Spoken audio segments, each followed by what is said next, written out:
യേശുവേ നന്ദി, യേശുവേ സ്തോത്രം. എൻ്റെ പേര് സുജ.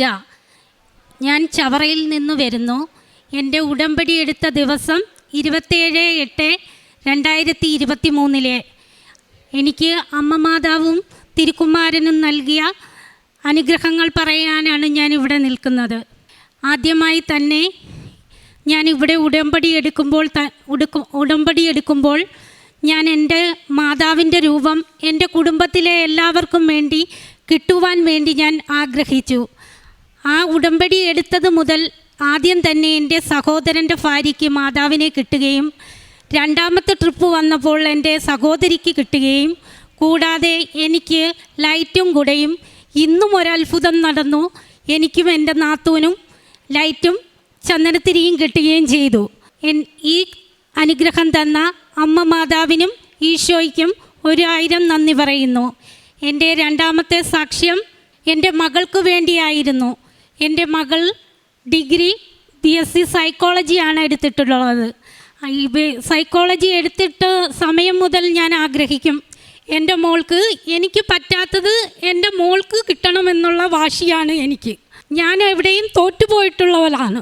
പക്ഷേ എൻ്റെ മകൾ എല്ലാത്തിലും 1ാം സ്ഥാനം നേടി തന്നെ ഇതുവരെ കിട്ടിയിട്ടുണ്ട്. അപ്പോഴും ഞാൻ മാതാവിനോട് പറഞ്ഞു, മാതാവേ BSc സൈക്കോളജി ഭയങ്കര ടഫാണെന്ന് പറയുന്നു എൻ്റെ മകൾ, അവൾക്കത് കിട്ടണം.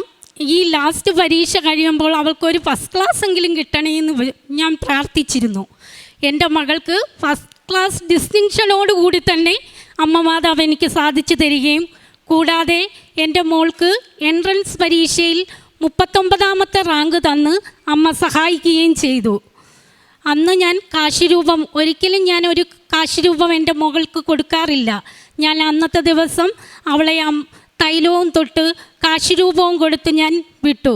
എൻ്റെ മകൾക്ക് 39ാമത്തെ റാങ്ക് തന്നെ അമ്മ നേടിത്തന്നതിന് 1000 നന്ദി പറയുന്നു.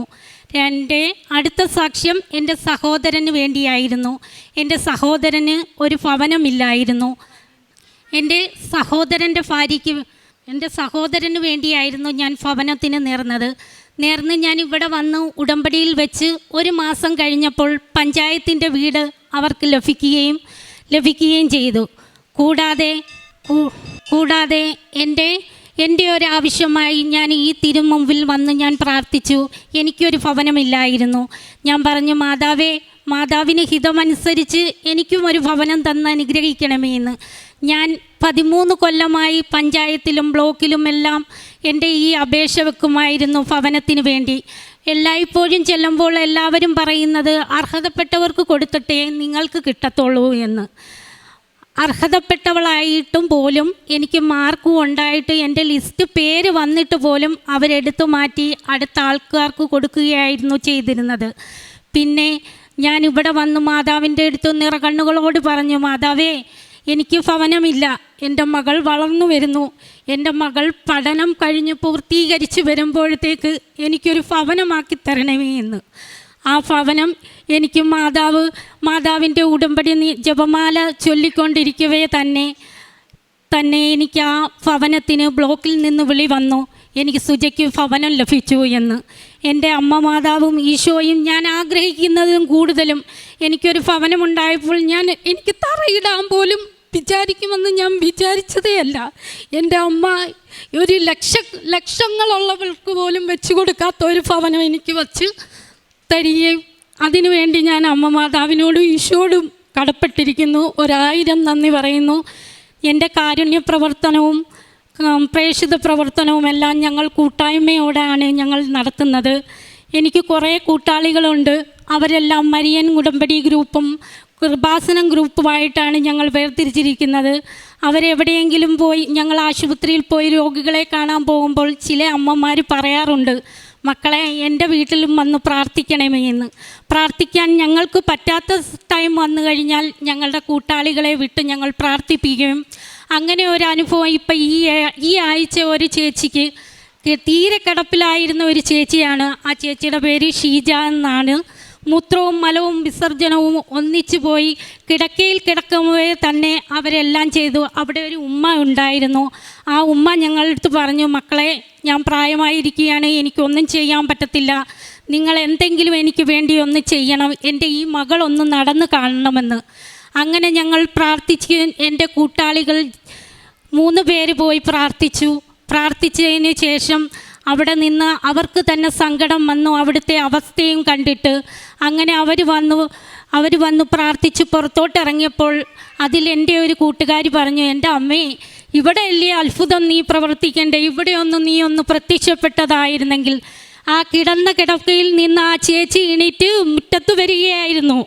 ആ മുറ്റത്ത് വന്ന് ആ ചേച്ചി അവരെ യാത്ര അയക്കുകയും പിന്നീട് വിളിച്ചപ്പോൾ ആ ചേച്ചി സ്വയമേ ബാത്റൂമിൽ പോവുകയും എടുക്കുകയൊക്കെ ചെയ്യുന്നു എന്ന് പറയുന്നു.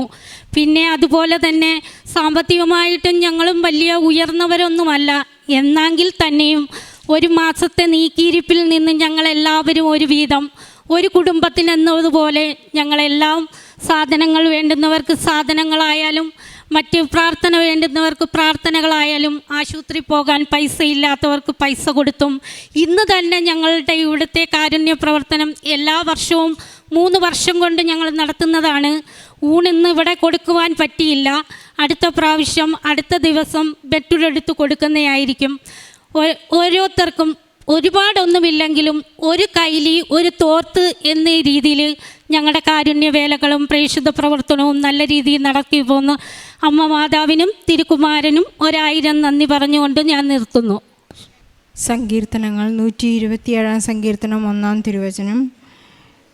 കർത്താവ് വീട് പണിയുന്നില്ലെങ്കിൽ പണിക്കാരുടെ അധ്വാനം വ്യർത്ഥമാണ്. കർത്താവ് നഗരം കാക്കുന്നില്ലെങ്കിൽ കാവൽക്കാർ ഉണർന്നിരിക്കുന്നതും വ്യർത്ഥം. ഉടമ്പടിയിലായിരിക്കുന്നവരുടെ ഓരോരുത്തരുടെയും വീട് പണിയുന്നത് കർത്താവാണെന്ന് വളരെ വ്യക്തമാണ്. വർഷങ്ങളോളം 13 വർഷത്തോളമാണ് സുജ ഒരു വീടിനു വേണ്ടി പഞ്ചായത്തുകൾ കയറിയിറങ്ങിയത്. ഉടമ്പടി പുതുക്കിയപ്പോഴുണ്ടായിരുന്ന ആ ഒരു പെട്ടെന്നുണ്ടായ ഉടമ്പടിയുടെ കത്തലാണ് ജോസഫച്ചൻ്റെ ഭാഷയിൽ. ഉടമ്പടി പെട്ടെന്ന് കത്തിയത് തൻ്റെ ഉടമ്പടി പുതുക്കിയതിന് ശേഷമാണ്. 13 വർഷം കയറിയിറങ്ങി ഇവിടെ നിന്ന് ഉടമ്പടി പുതുക്കി പോയപ്പോൾ ഉടനെ ബ്ലോക്കിൽ നിന്നൊരു വിളി വന്നു, സുജയ്ക്ക് വീട് പണിയാനുള്ള സാങ്ഷനായി എന്ന്. ഈശോയ്ക്കും പരിശുദ്ധ അമ്മയ്ക്കും നന്ദി പറയാം. അതുപോലെ തന്നെ സഹോദരനും ഒരു വീട് ലഭിക്കാനായിട്ട് എനിക്ക് ലഭിക്കുന്നതിനേക്കാൾ കൂടുതൽ മറ്റുള്ളവർക്ക് ലഭിക്കണമേ എന്ന് പ്രാർത്ഥിക്കുന്ന ഒരു വലിയ സാക്ഷ്യമാണ്. അതൊരു കൃപയാണ്. എനിക്ക് ലഭിക്കുന്നത് പോലെ തന്നെ മറ്റുള്ളവർക്കും, എന്നെപ്പോലെ വേദനിക്കുന്ന എല്ലാവർക്കും കൃപ ലഭിക്കണമേ, അഭിഷേകം ലഭിക്കണമേ എന്നുള്ളൊരു വലിയ പ്രാർത്ഥനയാണ്. ഈശോ പറയുന്നുണ്ടല്ലോ, നിങ്ങൾ സ്വർഗരാജ്യത്തിലെത്തുമ്പോൾ പിമ്പന്മാർ മുൻപന്മാരും മുൻപന്മാർ പിൻപന്മാരുമായിരിക്കും. അതിനുള്ളൊരു ഉത്തമ സാക്ഷ്യമാണ് അക്രൈസ്തവയായ ഈ സഹോദരി ഇന്നിപ്പോൾ മുൻനിരയിലെത്തിയിരിക്കുകയാണ്. മറ്റുള്ളവർക്ക് വേണ്ടി പ്രാർത്ഥിച്ച് അവർക്ക് രോഗസൗഖ്യം ലഭിക്കാൻ മാത്രമുള്ള ഒരു വലിയ കൃപ ഈ മകൾക്ക് ലഭിച്ചിരിക്കുകയാണ്. നമുക്ക് ഈശോയ്ക്കും പരിശുദ്ധ അമ്മയ്ക്കും നന്ദി പറയാം. ഈശോയുടെ അത്ഭുതങ്ങൾ, കടുകുമണിയോളം വിശ്വാസമുണ്ടെങ്കിൽ മലയോട് കടലിൽ ചെന്ന് താഴാൻ പറഞ്ഞാൽ അതനുസരിക്കുമെന്നാണ് ഈശോ നമ്മോട് അരുളി ചെയ്യുന്നത്. നമ്മുടെ കടുകുമണിയോളമെങ്കിലും നമുക്ക് വിശ്വാസമുണ്ടാകാനായി, വിശ്വാസം ലഭിക്കാനായി ഞങ്ങളുടെ വിശ്വാസത്തെ വർദ്ധിപ്പിക്കണമേ എന്ന് നമുക്ക് ആത്മാർത്ഥമായി പ്രാർത്ഥിക്കാം. പരിശുദ്ധ അമ്മ നമ്മോട് കൂടെയുണ്ട്. നമ്മെ കൈപിടിച്ചുകൊണ്ട് വഴി നടത്തുന്നത് പരിശുദ്ധ അമ്മയാണ്. ഉടമ്പടി അതാണ്. ഓരോരുത്തർക്കും ഇന്ന് ഉടമ്പടി എന്താണെന്ന് ചോദിച്ചാൽ അവരവരുടേതായ നിർവചനങ്ങളുണ്ടെന്ന് നമുക്ക് മനസ്സിലാക്കാം. ഒരു സഹോദരൻ ഇവിടെ അൾത്താരയിൽ പറയുകയായിരുന്നു, ഉടമ്പടി എന്ന് പറയുന്നത് എനിക്ക് മനസ്സിലായിടത്തോളം ക്രിസ്ത്യാനിറ്റി എന്നതിനേക്കാൾ ഇതൊരു റിലിജ്യൻ അല്ല, ഇതൊരു മതമല്ല, ഇതൊരു റിലേഷൻഷിപ്പാണ്. It's not a religion, it's a relationship എന്നാണ് അദ്ദേഹം പറഞ്ഞത്. ഇത് വ്യക്തിപരമായ ഒരു ബന്ധം ഈശോയിലേക്കും പരിശുദ്ധ അമ്മയിലേക്കും തങ്ങി നിൽക്കുന്നതാണ് നാം കാണുന്നത്. നമുക്ക് ഈശോയ്ക്കും പരിശുദ്ധ അമ്മയ്ക്കും നന്ദി പറയാം.